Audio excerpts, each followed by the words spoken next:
Hi, everyone. I'm Betsy Fischer Martin, the Executive Director of the Women in Politics Institute at American University.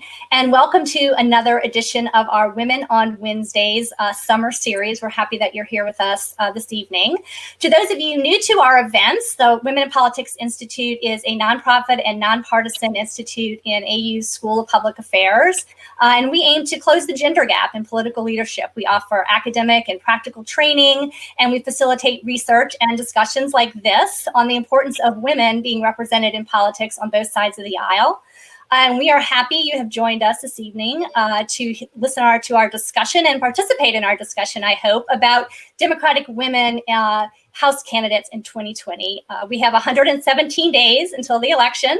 And if you missed our discussion a few weeks ago on Republican women in 2020, please check that out on our website or on our Crowdcast page.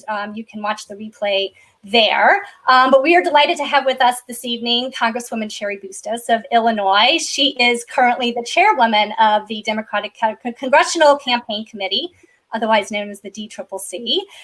She has served 4 terms in the House, and in her previous life, she spent nearly 2 decades working as a journalist.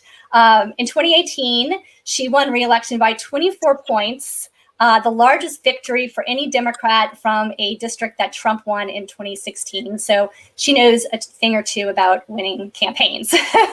So we're delighted that she is with us. And we also have her partner in all things campaign related, Lucinda Guinn, who is the executive director of the DCCC since September of 2019. She is the first Latina to hold that position.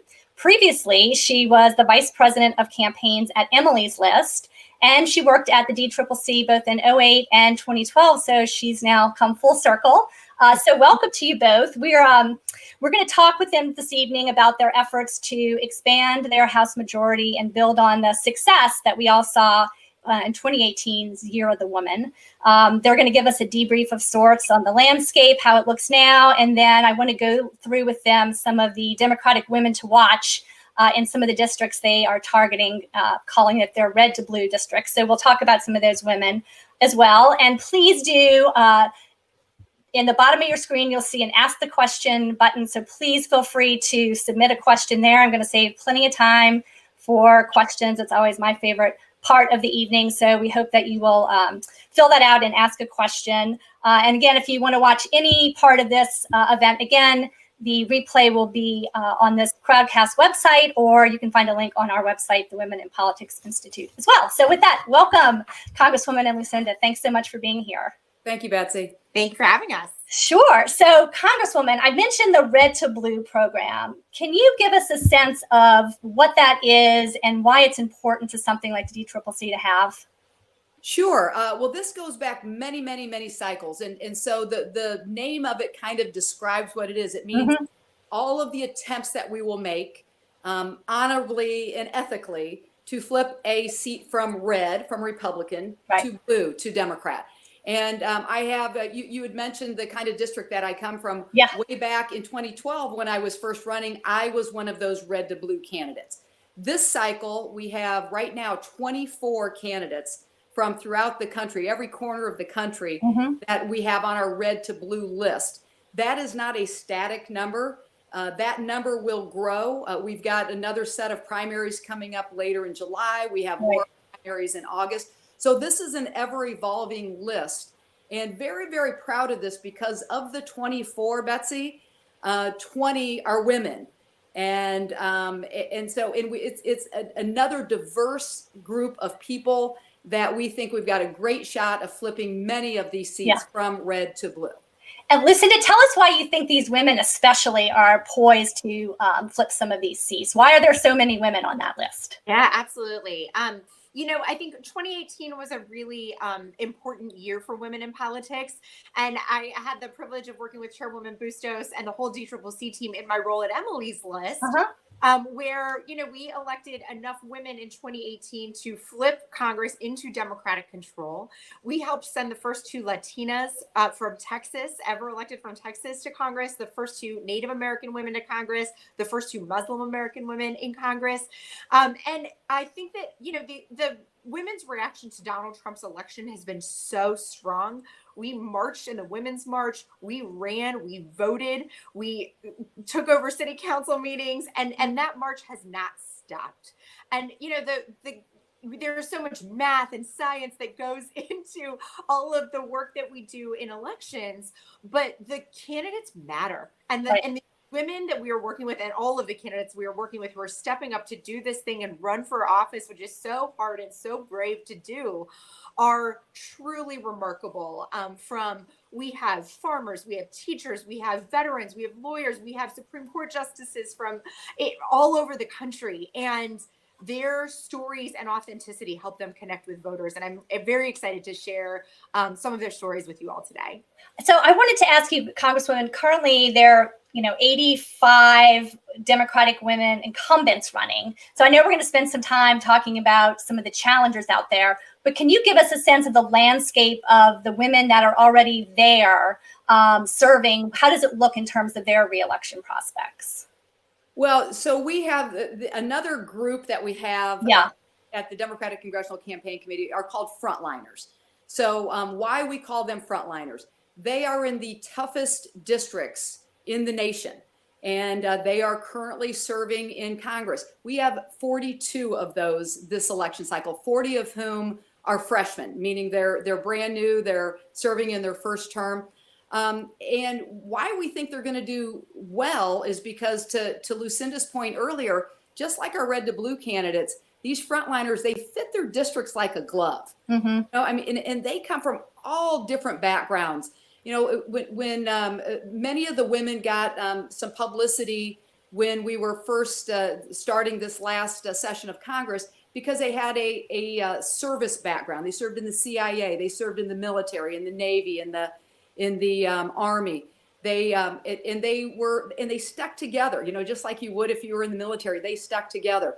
But just amazing stories, amazing women, and probably worth noting is, we not that we like to talk about money. It's not something that we love to talk about, but you've got to have resources to be able to tell people who you are.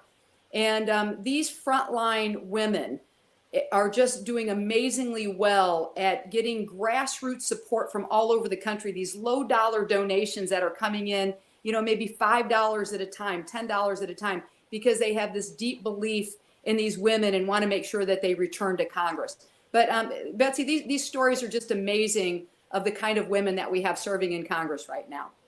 And after 2018, and we saw the Year of the Woman, there was a lot of somewhat hand-wringing of, hey, are we going to be able to maintain this or expand upon it, or was this just a one-off?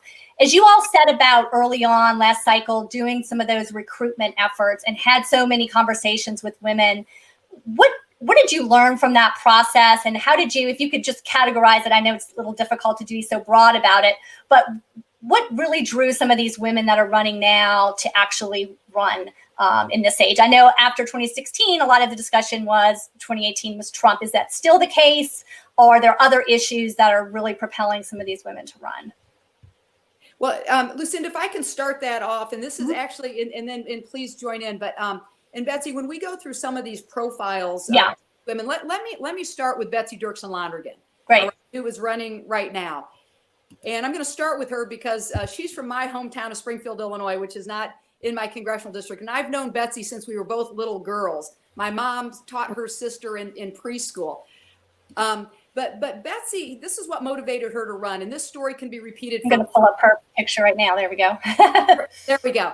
And this story can be repeated for other people who've made decisions to run. Healthcare is the number one issue in these districts all over the country. This is what people care about, they worry about. And in Betsy's case, she had a young son who was on his deathbed and was given last rites not once, but twice. And her family would have gone bankrupt had they not had good health insurance. So this is happening, and she's watching the television and sees her opponent, Rodney Davis, after he took a vote on the House floor to get rid of the Affordable Care Act. And he's on the White House lawn, along with all of the other Republicans who proudly cast this vote to get rid of the Affordable Care Act. standing alongside President Trump and celebrating like a frat boy. And Betsy sees this, and it just like hits her in her heart and thinks, this is not okay. And I'm going to run against this guy.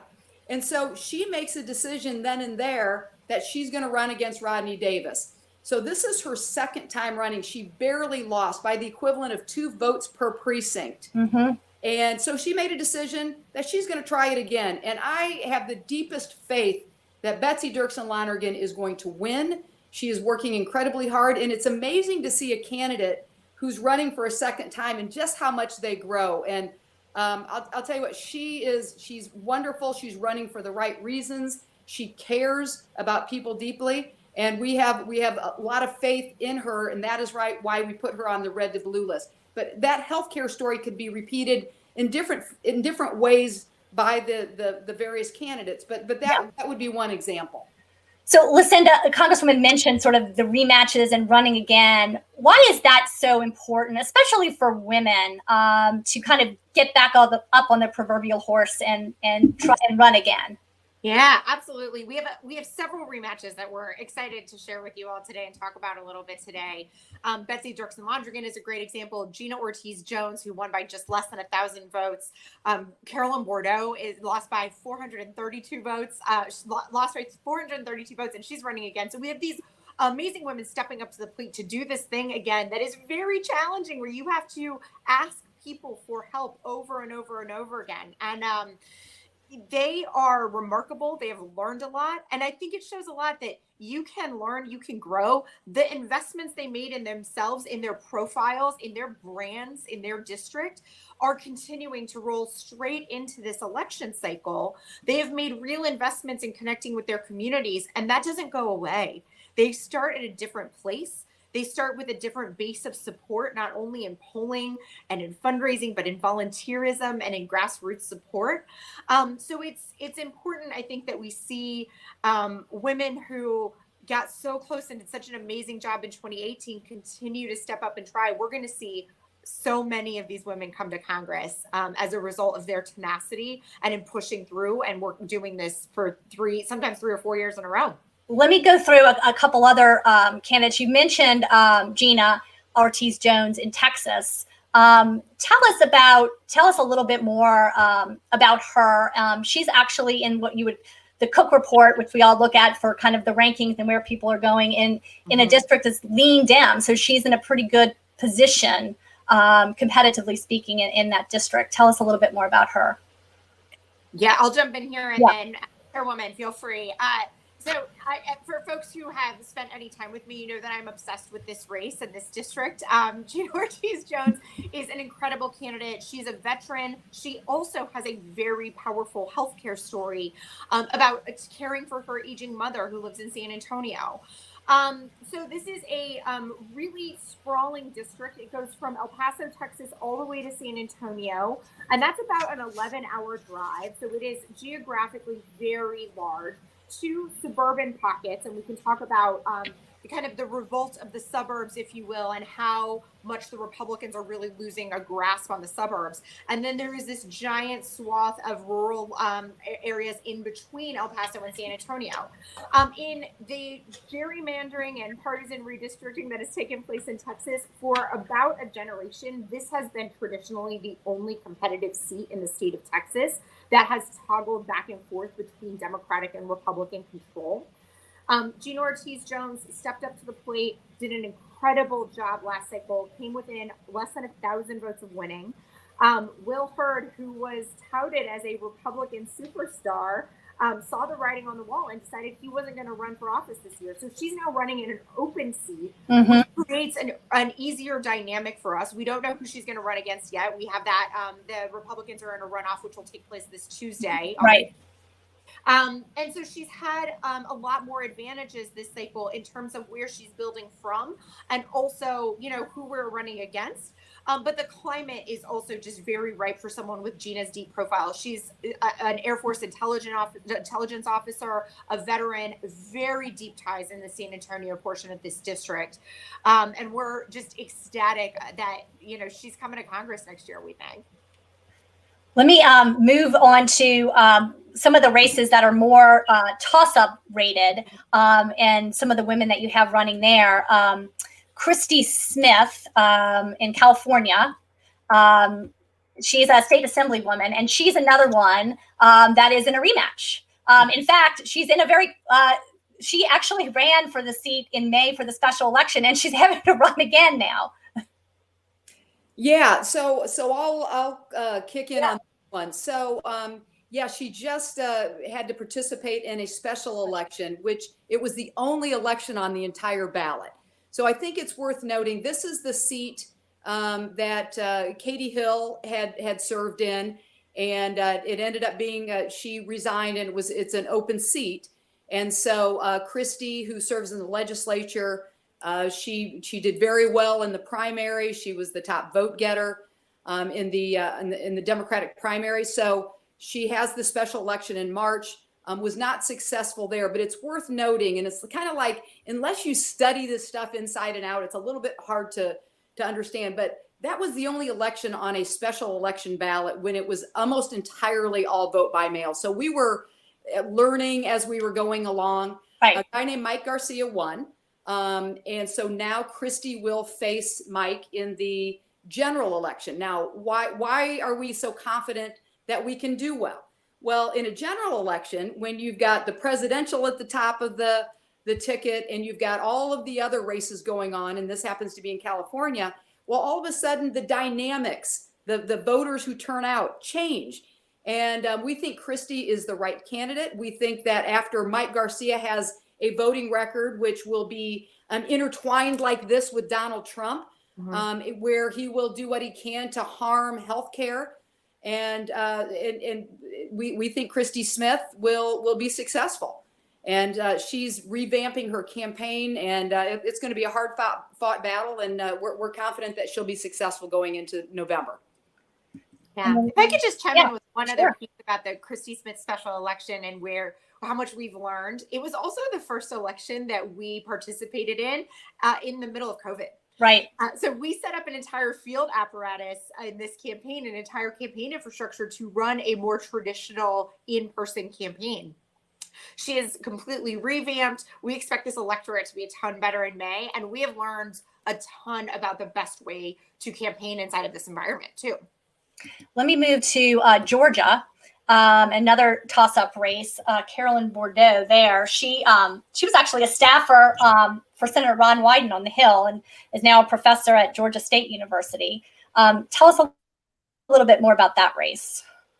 Go ahead, Lucinda. Yeah, absolutely. So Carolyn Bordeaux came within 432 votes of winning against an incumbent Republican in 2018. He also, much like Will Hurd, saw the writing on the wall. He decided he was going to retire because Carolyn Bordeaux was coming for him again. So she will now face off with a Republican named Rich McCormick. As you mentioned, she's a professor. While she was in college, she was trying to put herself through college, and her parents had to file for bankruptcy. And so she also has this kind of story that is, when she tells it, resonates with folks all over the district. This is suburban Atlanta. It is a place that is trending more and more Democratic. Obviously, we need to make sure votes are counted in suburban Atlanta and all over the state of Georgia, as that continues to be a challenge with that Republican Secretary of State there. But, she worked across the aisle to steer Georgia through its last economic crisis in her role as a professor and kind of a guidance to a lot of the state legislators in the state. And her leadership is so needed right now in Congress and in the state of Georgia. So we're thrilled that she's running again and mounting a really strong bid. Great. Hey, Betsy. Yeah. I want to throw in one other dynamic here, because we just talked about these Republicans that were running away. And if we want to talk about Christina Hale, who's also running in an open seat in Indiana, I love following Dave Wasserman of the Cook Political Report. Yes. He tweets these things and, he puts all this together, and I always learn from them. But he had this recent tweet that was one of my favorites. And he pointed out that when President Trump took office in January of 2017, there were 241 Republicans in the House. All right. I know there's a lot of numbers. Yeah. But since then, 48% have either retired announced the retirement, resigned, or have already been defeated. So nearly half of those people who were in office when he was sworn in. And so you're seeing kind of the trend with what Lucinda just talked about with the Will Hurd seat, with now in the Carolyn Bordeaux race. And if we want to talk a little bit about Christina Hale. Yeah, let me bring her in there. Okay, and I know that you had Susan Brooks on your show. Yes. Well, this was the Susan Brooks right. seat. And I like Susan Brooks, but I'm glad that it is an open seat. And this is Christina Hale. You see her image there. But this is another continuing of the trend of notable first women in Congress. So she is the second Latina ever elected to serve in the Indiana state legislature.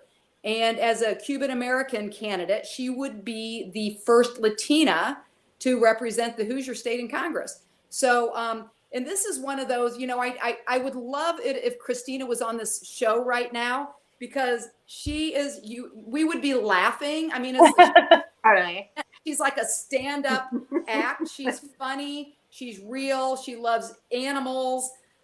She is smart, whip smart, incredibly hard worker. And we think like this is a seat that back in the day, we wouldn't have thought we had a shot at, but it's an open seat and Christina's polling looks great. And we think we can pick this one up. Well, you just gave me a good idea. I think it would be fun maybe in October to get some of these candidates on just to talk to folks and hear about their experiences thus far. So we'll be looking to you to help us get those people on.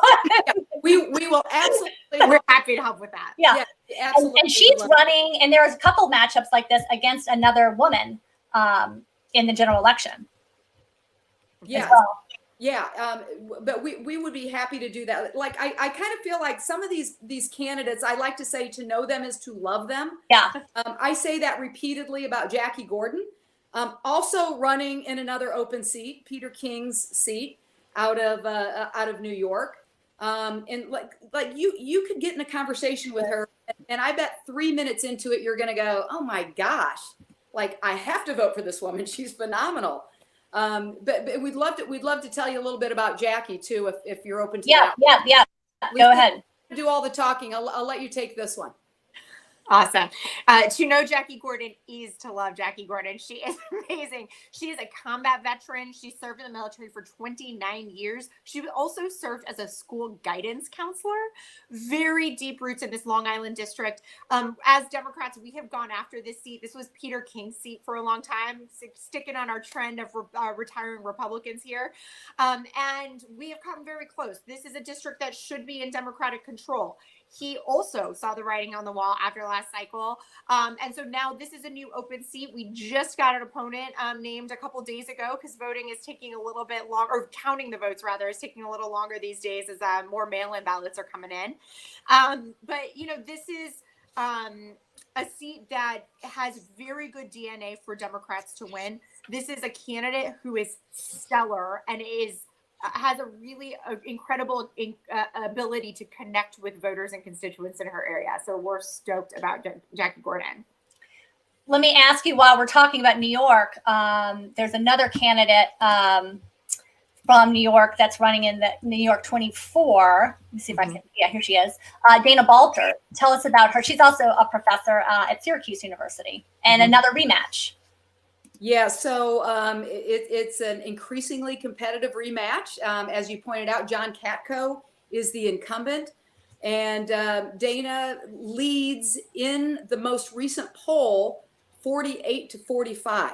And the Cook Political Report, which we just referred to a little bit ago, just shifted the race toward Democrats. So, this is just one of two remaining Clinton districts held by a Republican running for re-election in the entire country.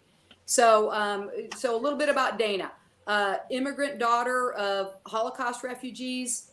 Her work with Americans with disabilities was inspired by her brother, who has cognitive disabilities himself. She's got a background as a special education teacher. She was a director of disability services and a nonprofit service. And, again, like you hear these stories, Betsy, and these were just real people who would bring their real life experiences and from all these different areas to Congress. And we're very, very excited about Dana's win in the primary. And we think she's ready to take on Katko, and the polling already shows her with a 3-point advantage. Great. Let me move to Ohio. Another former Senate staffer, Kate Schroeder, who's running against an incumbent there. Tell us a little bit about her. Yeah, absolutely. Kate has a very personal healthcare story as well. Kate is a cancer survivor, and her personal story with healthcare really does help her make her case to flip this district. She is a 5th-generation Cincinnatian. We have done our due diligence and beaten up Steve Shabbat over the years. I think it is ripe for the picking. The last race ratings that we saw here said that Kate possesses a serious threat to her opponent, so we'll take that. But she's mounting an incredibly strong campaign, and just came out of a primary to make sure she had the nomination for the seat as well. And we're really excited to work with her. And then here's someone who doesn't need much of an introduction in the women in politics field, because so many people remember her hard-fought race for governor of Texas, Wendy Davis. And she's now running against a freshman in the 21st district, Congressman Chip Roy. How does that campaign look? It looks really good. Yeah. Wendy is raising unbelievable amounts of money, as you can imagine. And as you said, I mean, she's a hero to women all over the country.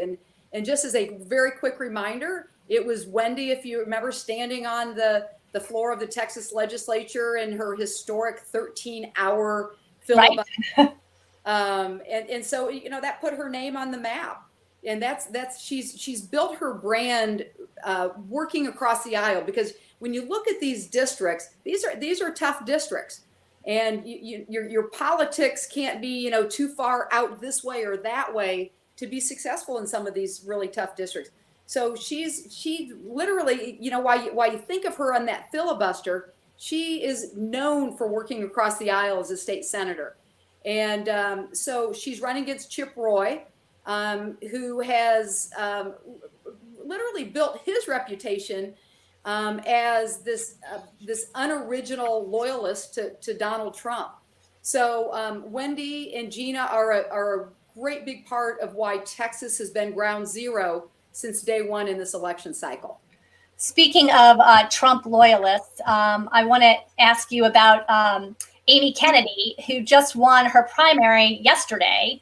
Of course, everyone will recognize the Kennedy name, and she's married to former Congressman Patrick Kennedy, who was a member of Congress from Rhode Island for many years. Mm-hmm. And she is facing party switcher, Congressman Van Drew. And I noticed a tweet that you guys sent out that said, Jefferson Van Drew is a turncoat, a con artist, a political opportunist who cannot be trusted well by anyone. How do you really feel? Well, you know what? I mean, geez, he literally the week that he leaves the Democratic caucus to become a Republican, he's raising money. He's asking other Democrats to contribute to his reelection efforts. And then all of a sudden he's on Fox News holding Donald Trump's hand and blowing kisses at him. I mean, it's like, what else do you say? So we feel really good about Amy Kennedy winning the primary just last night. So this is hot off the presses. Yeah. Mm-hmm. And I actually called her late last night. We've been playing phone tag today. I also called her husband late last night, also playing phone tag. But look, Amy has what it takes to win this. She is, and we are very committed. We are very committed to wanting to beat Jeff Van Drew in this election cycle. That's right. And also hot off the presses on this front, we just released a poll that shows her in striking distance of Jeff Van Drew. This is a Republican leading seat, but we are going to take him out, and there's a little bit of an axe to grind here. Sure. Okay, let's move to Arizona. And Hiral Tiperneni in the 6th district there. She actually ran unsuccessfully twice in the 8th district and is now running in this district. She still has a primary to go through, but you all have her on your red to blue list. Yeah. Okay. Go ahead, Lucinda. You can take this one. Okay, great. Again, on our healthcare theme, here Jenny is a emergency room physician. She is phenomenal. Again, ran for Congress in a different district and decided to run in this district, which is where she lives. She's running against David Schweiker, who has a ton of ethical issues right now, which we could get into for hours, but we'll take up the whole program, so we will not. She is doing an incredible job. This is a suburban seat just in the northern side of Phoenix. There are some rural components to this seat, but the suburban area in this part of Phoenix is growing very rapidly, much like a lot of the suburban areas that we're talking about. The Indianapolis seat that Christina Hale is running in. Gina Ortiz Jones is kind of suburban, San Antonio area of her district. I think we're going to talk about Jill Schupp in a minute as well, but the suburban revolt is very, very real. And we think that is making Arizona as a whole more competitive. And certainly this district is ripe for the picking right now as well. Let me bring up Jill too. We can talk about her while we're on the topic. Tell us about her. All right, Jill Schupp is she's in St. Louis, and I will do a shout out. Even though I've been a lifelong Illinoisan, I am a St. Louis Cardinals fan because I was actually closer to St. Louis growing up than I was to Chicago. So I'm very excited about this one. She's served as a teacher, a businesswoman, state senator. Again, the healthcare theme. It's been a fight of hers to make sure that healthcare is more affordable in her public service. She's worked on that. She has had an unbelievable fundraising successful several months from April to June. Just get this, April to June, that short amount of time, running for Congress for the first time, she raised $800,000. Wow. She closed out the second quarter with more than $1.5 million in the bank. And, so that's what it's going to take to compete again in a race like that. She's running against Ann Wagner, who was elected the same year I was in 2012. And she, again, fits her district like a glove, and we feel really good about that race. Let me move to Montana, the at-large seat there. So this is essentially a statewide campaign. Mm-hmm. Former state representative Kathleen Williams, and this is an open seat. She lost to the congressman who's now running for governor in 2018. So she's running for a second time as well. She is. And she is also doing an incredible job. In terms of the at-large category, if you will, we are having very serious conversations about Montana at large, and I'll throw Alaska at large in there too. We have some very encouraging data in those two states right now, which obviously don't fit the suburban mold that we've been talking about and looking at in a lot of the districts that we're playing in. But we have incredibly encouraging data here. Kathleen did an amazing job in her 2018 race. She's put 75,000 miles on her car campaigning. I guess so. Huge advocate for the outdoors, the environment, obviously a huge deal in Montana. And she currently has over $1.2 million cash on hand, which will stretch very far in the state of Montana. Now an open seat. And she's doing an incredible job. We're excited about Montana. And let's move to Nebraska. This is another rematch. Mm-hmm. It is. So that's Cara Eastman, who you see on the screen there. And she is, again, taking on Don Bacon. So, so you kind of see that theme, right? You got healthcare as a theme. You've got these rematches that are the theme. So a little bit about Cara. She's a lifelong Midwesterner, and she grew up with a single mother.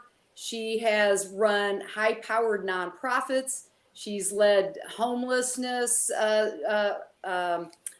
programs. She's run domestic violence shelters.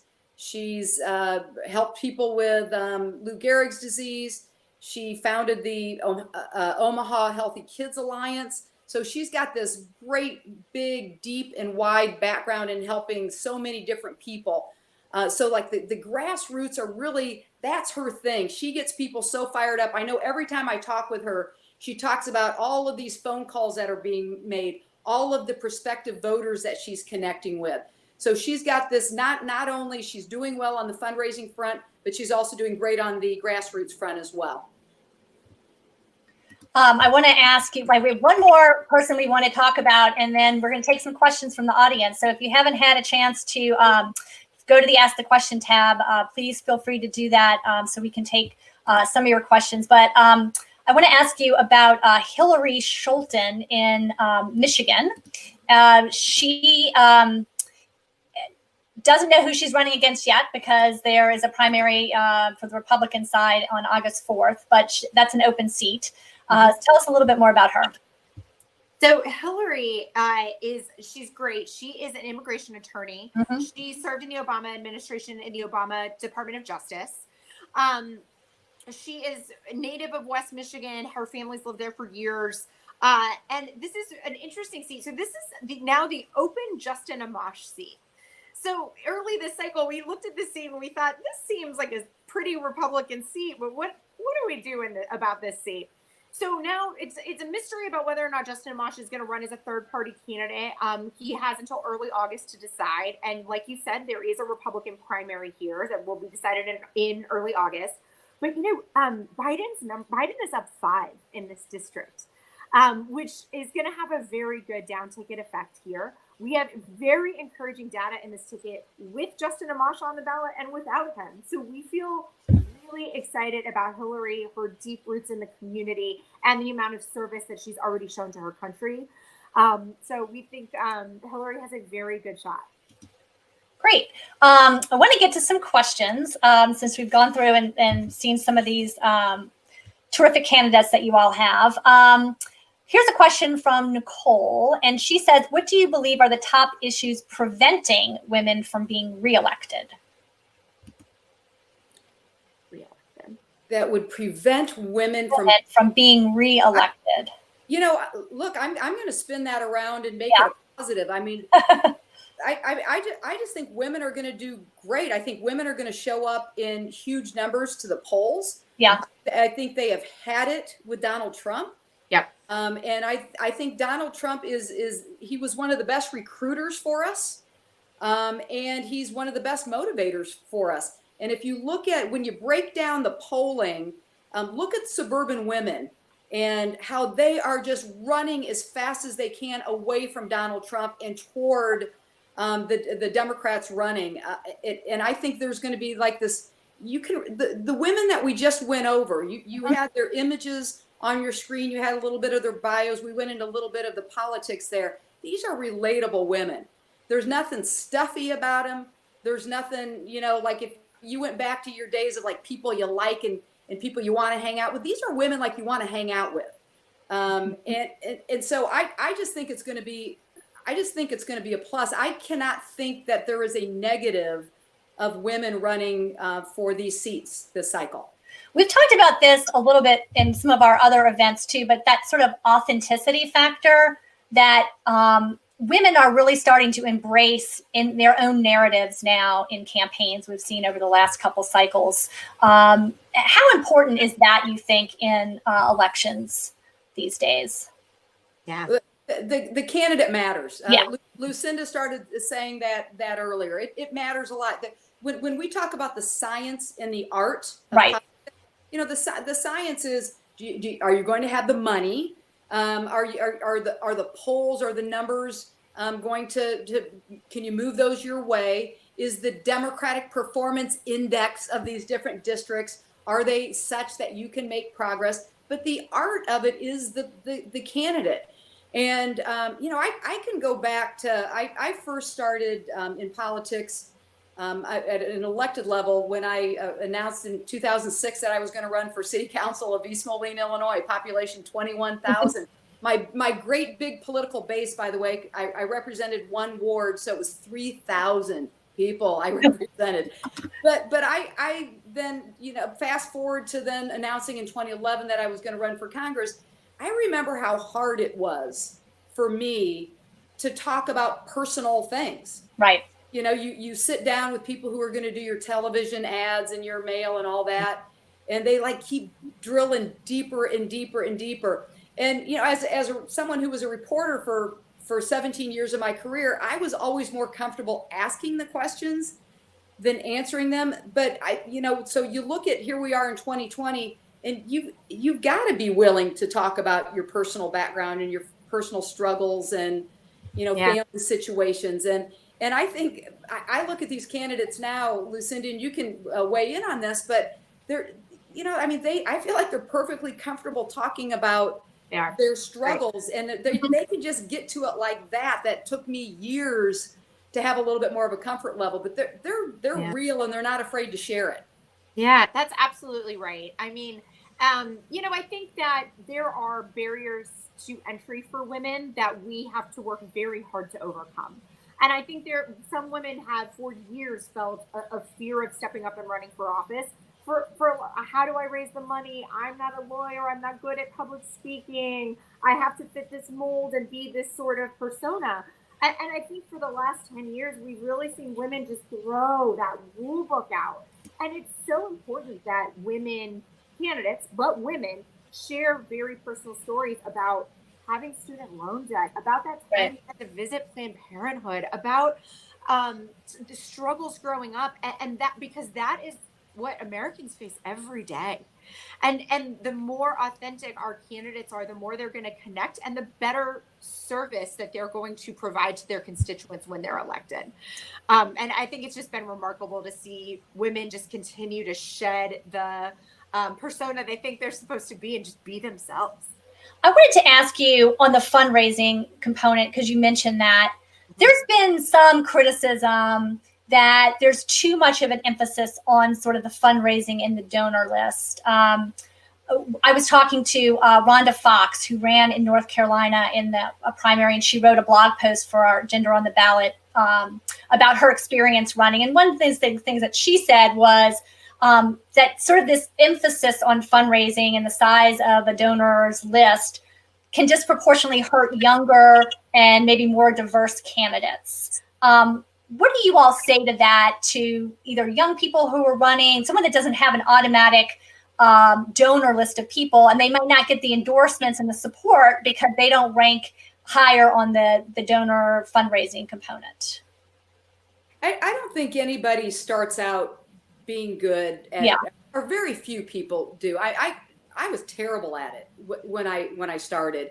And by the end of my first election running for Congress, I had raised more money than any Democrat in the history of my district. I have a very, the district I represent is not affluent. But I mean, money, all it is that's what you need to be able to get your messaging out. None of us like it. If you're a Democrat, you support campaign finance reform. We had a great bill that addressed this. We passed it. And of course, it's sitting on the Senate side where Mitch McConnell, has it hidden in his desk. So another reason why I'll do a shout out to also taking back the Senate, so we can pass some of these things and send them over to Joe Biden to sign into law when he's president. But I don't think it's natural for us, but it's just something that you learn, and then you get better at it, and you have to work hard at it. I started a program, to Rhonda's point, and I know Rhonda, and I like Rhonda, and I respect Rhonda. Good person. Right. And I hope she sticks with politics. I think, she's a good person. I started a program several years ago in Illinois called Build the Bench, because of some of those reasons that Rhonda just mentioned. And it's a way, and I recruit into this program, a focus on women, young people, and people of color. That is the focus of who I bring into the Build the Bench program to teach those fundamentals of how to run and how to win. And we do a whole segment on fundraising, because it is, unfortunately, it is a necessary part of running and being successful in running for office. Right. I'll put a plug in for us too, because we have a program called We Lead, where we do a similar thing for young women, helping them run for office. And again, we do spend a considerable amount of time on fundraising as well, because you have to, right? Yeah. So let me go back to some questions here. This is a question from Ross, who asked, how do you feel the impact of having a woman on the ticket with Joe Biden will affect turnout among women? Well, look, I'll start, Lucinda, and then you weigh in. Again, we're going to have great turnout because women are motivated, whether there's a woman on the ticket or not, to defeat Donald Trump. Yeah. And to make sure that we're holding on to this last firewall, the only firewall right now in Washington, D.C. is the House Democrats to hopefully, try to rein in some of President Trump's worst impulses, which is, obviously there are a lot of bad impulses coming out of that guy. But I think that whoever Vice President Biden picks as his running mate, he will pick somebody remarkable. I know almost all of the women he is vetting. I think there's only one on that list who I don't know, and he won't go wrong by picking any of the ones that he's vetting. They are remarkable, and I just think women are going to be motivated.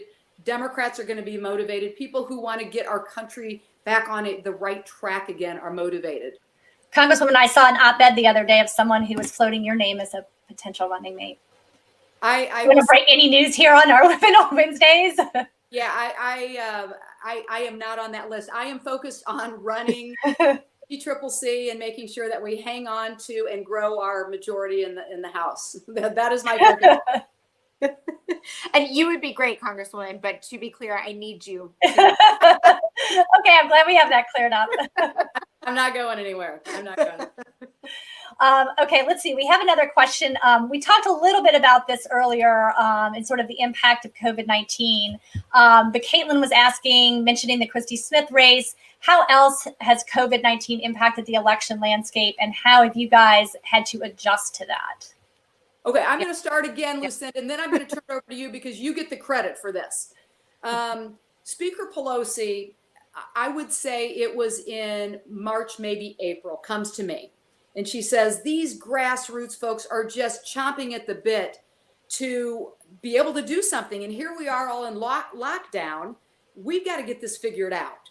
So as any good chair would do, I turned to my executive director, Lucinda, and I said, let's figure this out. So we built from the ground up what we call the Virtual Action Center under Lucinda's leadership. Lucinda, I'm going to turn it over to you to talk about what that is and why this has just been a remarkable way to adjust to this time in American history. Yeah, absolutely. So we launched the Virtual Action Center a couple of months ago now, and it is a way for volunteers from home to get involved from the safety and comfort of your own couch. We can connect folks to virtual events to meet candidates and our members all over the country. You can register voters through our Virtual Action Center. You can phone bank, you can text bank. And we've actually had, we created a feature on it to encourage folks to sign up to volunteer in foreign languages for us. We have a lot of non-English speaking or non-native English speaking voters out there and constituents out there that we need to communicate with. We've had volunteers sign up in over 24 languages to be able to reach out on our battlefield, which is really exciting. Last month alone, we reached almost 800,000 voters through volunteering and through our Virtual Action Center. And we're really excited that we were able to get that up and running as quickly as we are in this new field environment. We are very hopeful that we are going to be able to move some of our field and volunteer capacity back to doors when it's safe, but we're not going to do that unless it's safe. So we are doing a few things in addition to and using our Virtual Action Center. Early in 2019, Chairwoman Bustos and the DCCC made the very smart decision to make investments on the ground in field capacity earlier than we ever had before at the DCCC. That is paying dividends now in this COVID environment where we have really deep roots and deep relationships that we've been working for a full 2-year cycle to form. When COVID hit, we launched the Virtual Action Center because we needed a place to send people to be able to get some of their grassroots activism frustration out, and we're happy to be that vehicle. A couple of the other things we did is we moved up additional field investments and added mobilization directors to a ton of our races across the battlefield to really help make sure that we are being as smart as possible about each individual district and the digital outreach and volunteerism strategy that we're using in this new environment that we're living in. And just one other piece I would be remiss if I didn't mention when we talk about COVID and campaigning and our messaging that I know the chairwoman can talk about a ton as well, is people are afraid for their health. People are afraid for their family's health, for their safety. People are afraid. And in the middle of all of that, you have a Republican Party who is working to dismantle the ACA inside of a global pandemic. They are literally litigating this in court right now. And you have a Trump administration that refuses to open up the ACA marketplaces to make it easier for people who are losing their jobs as a result of COVID to sign up for health insurance. And so when we talk about healthcare and how it's tied to the economy and what is resonating and motivating women to run for office, motivating women to vote and voters across our battlefield, this puts a very fine point on the differences between what a congressional Republican and a congressional Democrat stand for. So we're going to continue to drive that home incredibly aggressively through the next few months. Here's another question on political participation from Eli saying, given the current administration's very threatening way of dealing with people of color, and particularly ICE's aggressiveness with Latinos, it's been hard to get them involved in activating others, even in helping to register to vote. Any suggestions for us here in North Carolina? I would start by visiting dccc.volunteer.org. Please visit our virtual action center. There are so many ways to get involved, and we are eager to not only get more people of color into volunteer to make sure we're reaching deep into the communities we're working very hard to represent and represent well. But we want to make sure that voters are reached out to and touched, and there is a culturally competent way to do that. Chairwoman, I'll pass it. One other thing worth noting is we, along with our sister committee, the Democratic Senatorial Campaign Committee, and state parties, have invested somewhere around $10 million.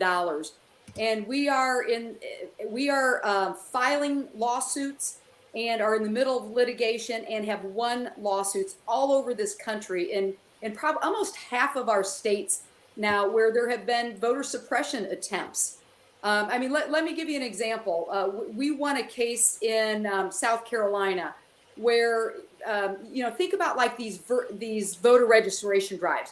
And I've been involved in these, and I've seen this where you go, say, to a grocery store, and there's somebody standing outside and says, "Hey, Lucinda, are you registered to vote?" And Lucinda says, "No, I'm not, but I'd like to be." "Well, let me register you right now." And in South Carolina, until we won the suit, that person then would say, "Well, Lucinda, I need your full Social Security number in order to register you." Okay, I mean, think about that. Mm-hmm. All that is a way for somebody to go, "I'm not going to give you my full Social Security number." So we filed a suit, won that. We have won suits in Michigan where there were attempts to tamp down voter participation among college students. I mean, this is like literally case after case after case where there have been these attempts to throw up barricades to people's voting rights. And we are unafraid to get involved. We are unafraid and more than willing to spend the money we need to make sure that we are opening up people's voting rights. Great. We have time for one more question, but before we do that, I want to let everybody know about two of our upcoming events that we have over the next few weeks. Next Wednesday, we have Nikki Haley, who will be with us. She, of course, is the former governor of South Carolina and was the U.S. ambassador to the UN at the beginning of Trump's term. And so she'll be with us next week. And then on the 29th of July, we have Jen Palmieri, who, of course, was the communications director for President Obama, and then also was the communications director for Hillary Clinton's 2016 campaign, and also a proud AU alum.